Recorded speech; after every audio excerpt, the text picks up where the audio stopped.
Good morning, everyone. Welcome back in our online classes.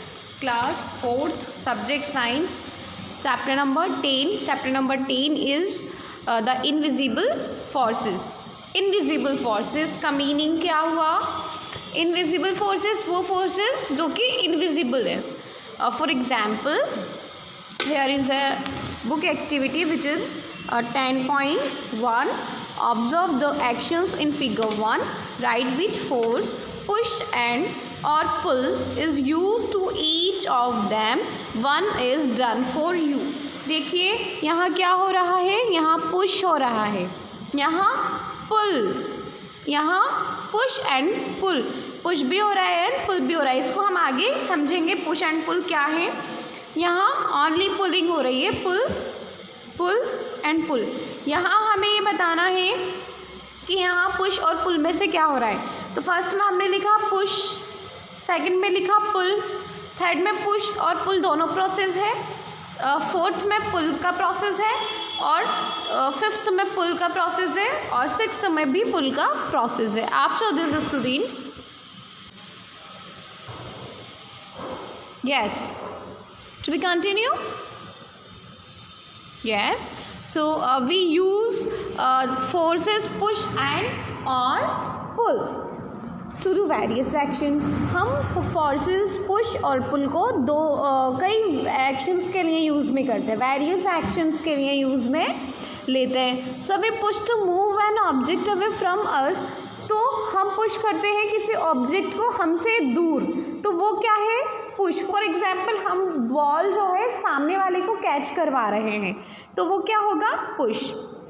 And we pull to move an object towards us.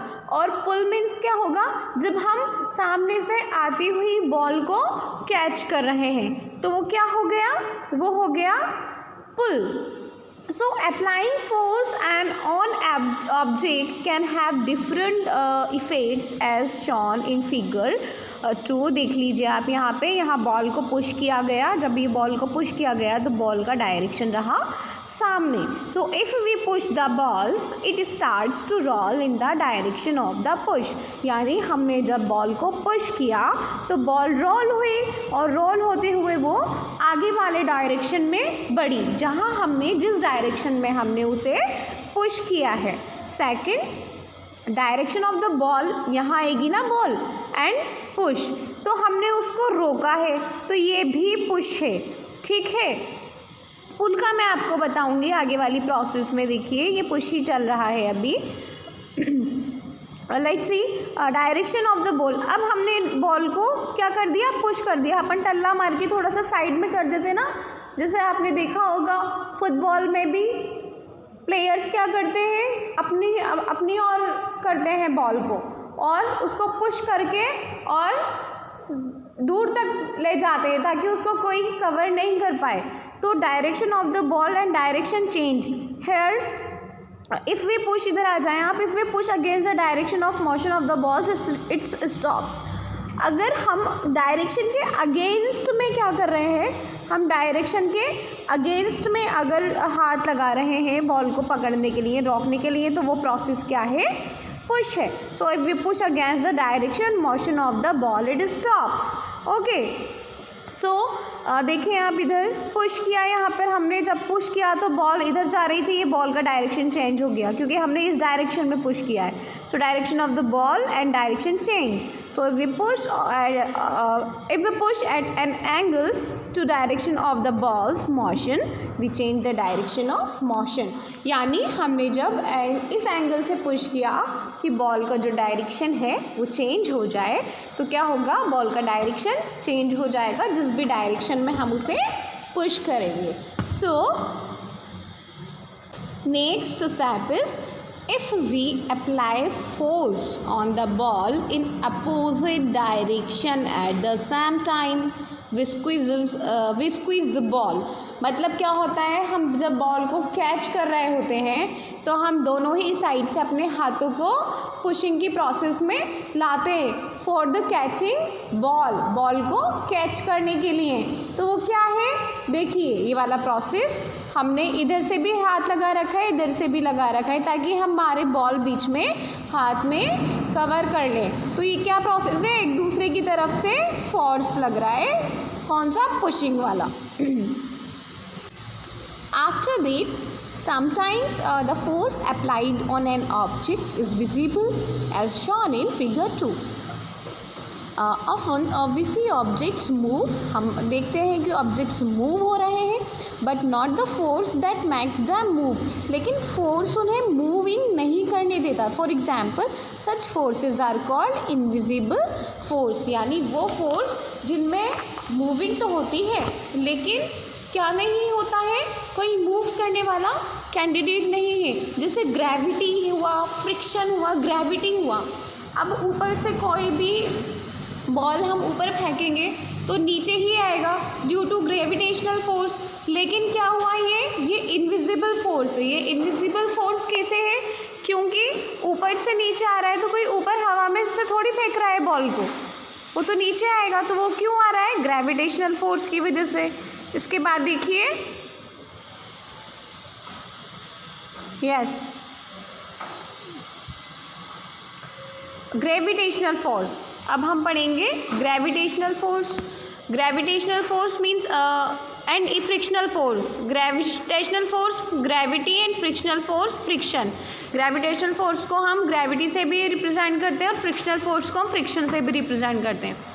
So are two examples of the invisible force, gravity and friction. Let us learn about these forces, that effects and uses in our everyday lives. Let's start. Gravitational force. Read the story and answer the following questions. On page number 51, the fox once saw a crow with a biscuit in her beak. क्या किया, fox ने एक crow देखा जो कि tree पे बैठा था, उसके बीक में क्या था, बिस्किट था। And sitting on a tree of the branch, किसी ट्री की ब्रांच पे एक क्रो है जो बैठा था। और नीचे आप इस पिक्चर में देख सकते हैं, देखिए, दैट्स फॉर मी, ये किसने सोचा, फॉक्स ने। दैट्स फॉर मी किसके बारे में सोचा, उस बिस्किट के बारे में सोचा। कौन से बिस्किट के बारे में, जो कि क्रो के बीक में है। क्रो कहाँ बैठा है, ट्री के किसी ब्रांच पे बैठा है, उसके बीक में एक बिस्किट है। और उसको देखकर एक जो फॉक्स है ट्री के पास में नीचे, उसने क्या सोचा, दैट्स फॉर मी, कि ये तो मेरे लिए है। थॉट दैट फॉक्स, ऐसा किसने सोचा, फॉक्स ने। As he walked up to the foot of the tree, जैसे ही क्या हुआ, वो ट्री के पास गई। Good days crow he said, उसने क्या कहा, उसको गुड डे विश किया। किससे कहा, क्रो से कहा। How well you are looking today, वो पूछ रही है आज तुम कैसे दिखाई दे रहे हो। I am sure your voice must be lovely as well, तुम जैसे दिखाई दे रहे हो मुझे लगता है वैसी ही तुम्हारी वॉइस भी होगी। तुम्हारी वॉइस कैसी होगी, लवली होगी। Can you sing a song for me please, वो कहती है। कौन कह रहा है ये कह रहा है फॉक्स। फॉक्स कह रही है कि प्लीज़ तुम मेरे लिए गाना गा दो, एक तुम मुझे एक गाना सुना दो, ये रिक्वेस्ट करती है। After this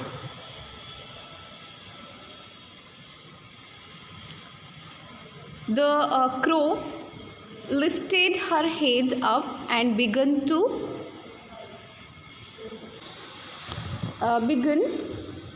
caw, but the moment she opened her mouth the biscuit fell to the ground.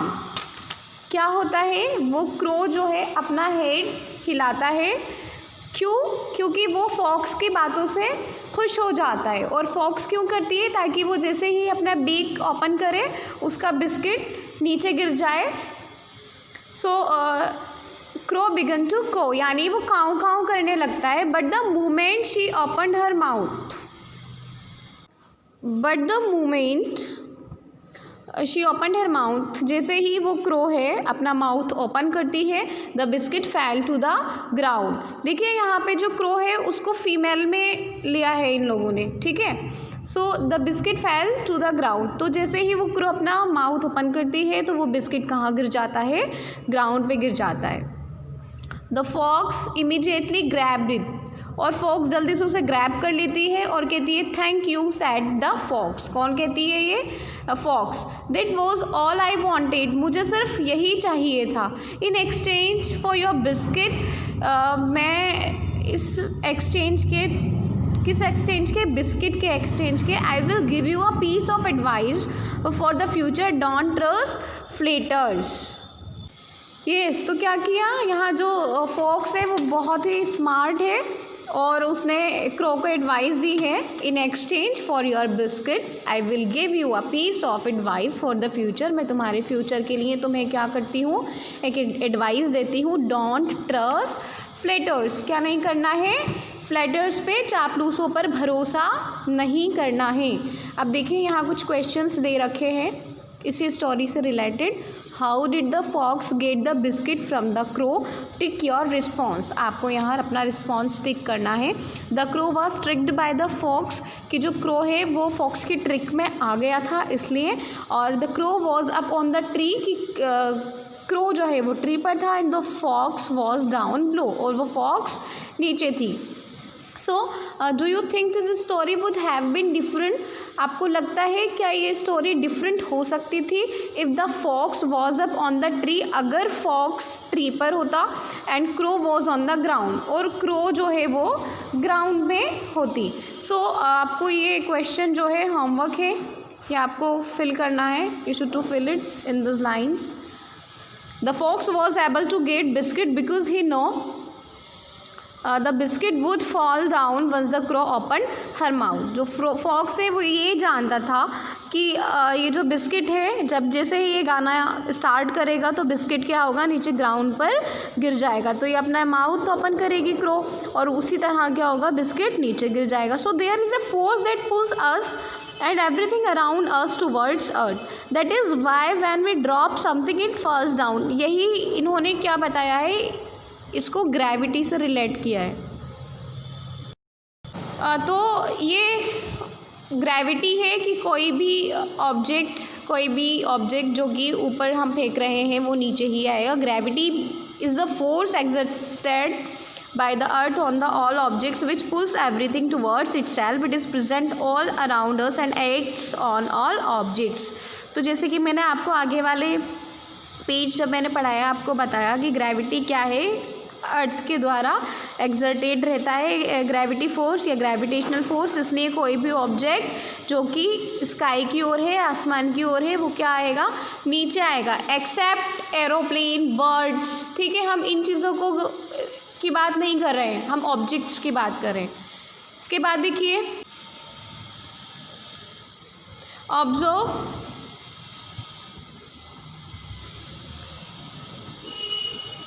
Activity 10.3, observe figure 3 and 4, gravity acts on the ball in both the scenario, the ball will fall to the ground in only one of the scenario, tick the scenario in which you think the ball will fall. आपको दोनों scenario 1 और 2 देखना है, और figure 3 and figure 4 आपको ये देखना है कौन सी बॉल जो है वो नीचे गिरेगी। आप प्रोसेस भी देख लो, यहाँ कुछ नहीं हो रहा है, यहाँ प्रोसेस आप देख लो कि जब कौन से सिनेरियो में बॉल ग्राउंड की ओर गिरेगी, due to gravitational force. The gravitational force of the earth continuously pulls all object, however objects may not fall down if they are supported by another object। तो यहाँ इन्होंने एक बात क्लियर की है कि अगर हम कोई भी ऑब्जेक्ट को क्या करते हैं, सपोर्ट देते हैं, सपोर्ट, जैसे यहाँ पर बॉल हैंग हो रही है, बॉल को एक रूलर पे टाई कर रखा है तो ये बॉल हैंग हो रही है, तो ये सपोर्ट है, तो ये नीचे कैसे गिरेगी। लेकिन सेकंड प्रोसेस में आप देखो यहाँ सीजर से कट हो रही है तो ये नीचे गिर जाएगी। तो हम सेकंड वाले प्रोसेस को ही कह सकते हैं कि हाँ यहाँ ग्रेविटेशनल फोर्स लग रहा है। So in the scenario given in activity 10.3 the ball that is supported by the string will not fall to the ground. First scenario जो है उसमें बॉल नीचे नहीं गिरेगी क्योंकि वो टाई हो रही है रोलर से। But if the string is cut, लेकिन स्ट्रिंग को कट कर दिया जाए, the ball will fall to the ground, तो बॉल क्या हो जाए, नीचे ग्राउंड पर गिर जाए। So similarly the fruit of a plant remain attached because they supported by twigs. इसी तरह से जो फ्रूट्स रहते हैं वो भी क्या करते हैं, अगर ट्विग्स से बंधे हैं, उन्हें सपोर्ट मिल रहा है और वो ट्विग्स से बंधे हैं, तो क्या होगा, वो नीचे नहीं गिरेंगे। Swings at a park are supported by ropes, stands are attached to a bar. जैसे आप ही देख सकते हैं पार्क में ये स्विंग है, तो क्या नहीं होगा, नीचे नहीं गिर सकता कोई भी। तो अगर इस तरह से कोई सपोर्ट है तो वहाँ ग्रेविटेशनल फोर्स काम नहीं करेगा। बट अगर कोई सपोर्ट ही नहीं है तो ग्रेविटेशनल फोर्स डेफिनेटली काम करेगा। तो कुछ क्वेश्चंस हैं जो मैंने आपको होमवर्क में दिए हैं, प्लीज़ उन्हें आप होमवर्क में कीजिएगा और ये जो वीडियो है इसको अच्छे से लर्न कीजिएगा। डेफिनेशंस जो इसमें आई हैं छोटी छोटी, after this we will continue in our next class. So thank you students.